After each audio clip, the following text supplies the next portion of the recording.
It's the 2nd of November 1944, and as US B-17s fly overhead, Lieutenant Gunther Andreas speeds down the runway of the Brandis airfield in his interceptor. It's a very special aircraft, the ME-163 Comet, the only rocket-powered aircraft to ever see combat, and at this time, it's the fastest plane in the world. Andreas gently pulls back on the stick and moments later pulls hard and is pushed into his seat as the aircraft rockets skywards, his airspeed indicator shooting past 400 miles an hour. He's joined by 15 other pilots, all in Comets, to defend fuel plants from the Allied attack. This is going to be the single largest Comet mission ever. The Comets fly almost vertically at dizzying speed, the G-force pushing Andreas into his seat, and then in almost an instant he emerges into blue sky and bright sunshine. Andreas switches the engine to idle to preserve fuel and levels out his aircraft, and what he sees next leaves him breathless. He's amazed to see a long line, seemingly endless, containing 2,000 Allied aircraft flying straight towards their target. 900 bombers and 1,100 escorts in close formation.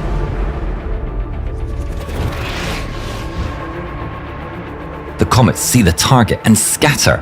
Andreas and his friend, Oberfeldwebel Jakob Bollenrath, prepare for the high-speed dive the Comets were built for. As they close in on the massive enemy formation, Andreas glances at Bollenrath, knowing this flight may be their last. Bollenrath peels off to start his attack run. Andreas punches the throttle and dives at the formation. The bombers grow larger, the difference in speed making it feel as if the whole formation was just standing still. With a window of only a handful of seconds, he takes aim and fires. His twin 30mm cannons roar, unleashing a lightning volley of shells, peppering the B-17's wing before he dives under the formation and flies out of reach of their defensive fire. He's caused damage, but hasn't landed a fatal blow. It's far from enough. Andreas watches as the formation open their bomb bay doors and their deadly cargo is released upon the plant below. Andreas still has several minutes of fuel and needs to do more. The formation of B-17s turns for home, wounded fortresses trailing behind. Perfect targets for a hunter. Andreas turns back for another run. He turns under the formation, idling his engine to preserve precious fuel. The massive figures of the bombers loom above him as he positions himself under his target. Then he pushes the throttle to maximum and feels like he's kicked across the back as the rocket unleashes its might, using up the last reserves of the Comet's fuel to propel it to close to 600 miles an hour. Andreas pulls up on the stick and rises into the air, attacking from below.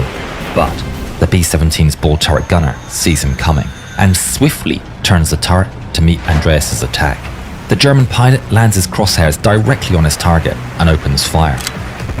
One of his cannons immediately jams, but he's committed. At the same time, the ball turret gunner manages to move his twin machine guns onto an intercept for the Comet. The machine guns roar, and the two men trade fire. Andreas holds his path as 50 caliber bullets zip around him. His Comet's sole remaining 30mm cannon is striking the B-17 across its underside. It's like a bat out of hell and just as hard to hit. But then, the American finds his mark. The bullet strikes the canopy and flies through the cockpit. Shrapnel strikes Andreas above the left eye, and the rest of the bullet punches through the metal plate behind him and into the fuel tank. His confidence in his aircraft instantly vanishes. The fuel tank behind him is full of a substance infamous for spontaneous explosions and melting the skin of unfortunate pilots. Andreas tries to turn and run from the B-17s, and he needs to get out, fast. He immediately dives away from the formation. Tracers zip by, but he escapes their grasp in a matter of seconds. Andreas knows his plane is likely to explode, and so he calmly but swiftly unbuckles and reaches for the canopy. But it doesn't move. He redoubles his efforts, pushing with all his might against the force of the airstream holding the canopy down. Little does he know, he's being watched the entire time. The commanding officer of the 336 Squadron, Captain Fred Glover, has been watching Andreas from the cockpit of his P-51 Mustang. Got one. Intercepting. Seeing the contrails of the Comet, he turns to starboard to intercept and slides in behind Andreas' stricken plane. Andreas sees the Mustang and gets back on the stick, pushing it forward in an attempt to dive as the Mustang unleashes a fire hose of .50 caliber fire. Glover roars by, and Andreas pushes his throttle to full to escape. But nothing happens. He's out of fuel. Andreas looks over his shoulder and sees the Mustang turning back. He tries the canopy again, desperate to get out, but it's not budging. He looks back up at the chilling sight of 6 deadly .50 caliber machine guns coming straight at him. Glover holds the trigger down and rains hell upon the small-winged rocket ship.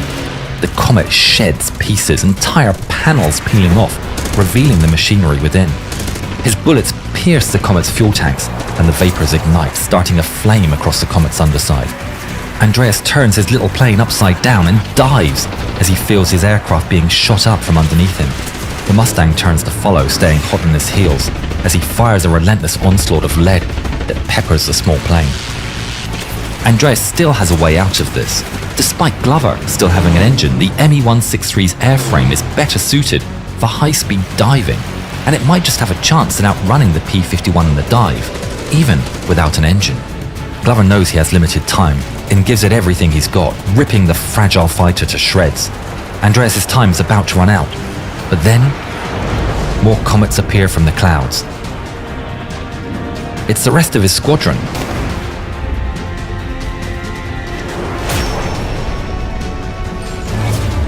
It's your lucky day, Comet. Glover abandons the chase, leaving Andreas to his fate. A fate that looks worse by the second. Andreas holds the dive, deepening it, praying the wind alone is enough to blow out the highly volatile fuel burning inside his aircraft. And miraculously, it works. The fire subsides and Andreas levels out. But then it reignites with fury. The rocket's 2 fuels burn in contact, creating a fire impossible to extinguish.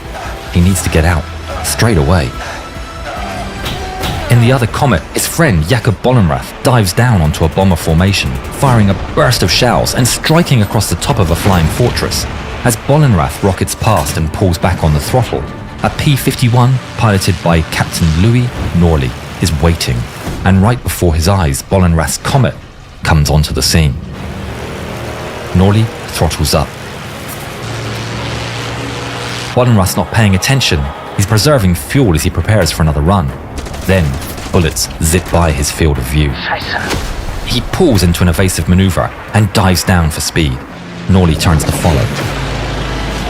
Bollenrath looks over his shoulder and sees the sight of a P-51 Mustang right on his tail, firing a deluge of bullets from its 6 .50 caliber machine guns. Bollenrath knows he can outrun the Mustang, but he can't afford to be hit, and so he turns hard to the left, escaping the Mustang's crosshairs, but at the same time losing speed that he needs to shake his pursuer.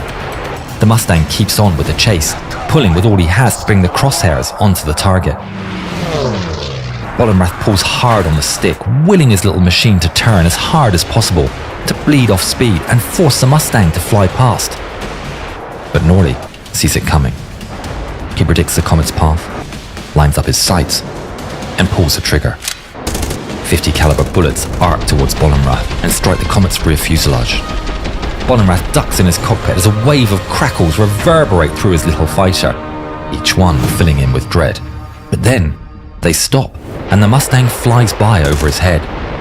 This is his chance. He turns away from the enemy fighter and punches the throttle to full. But instead of a roar, there's an immense bang.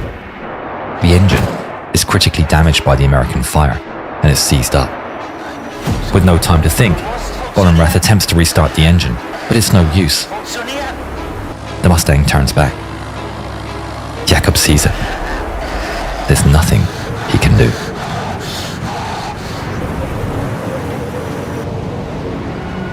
Norley opens fire.